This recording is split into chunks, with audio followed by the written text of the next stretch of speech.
Балдар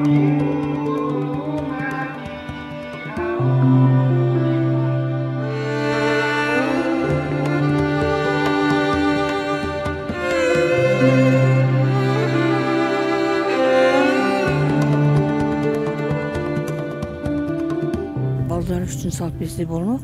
Мечит көп, бүт эле мечит салып жатышат.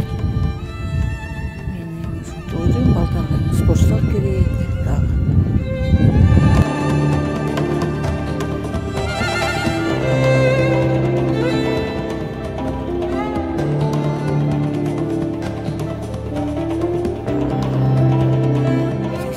Класстагы бүтүрүүчүлөрү ошол кажылагат. Бир эстелик катары өздөрүнүн ошол 80-жылга бүтүрүүчүлөр койгон деген мааниде коюлуп калган да бул эми.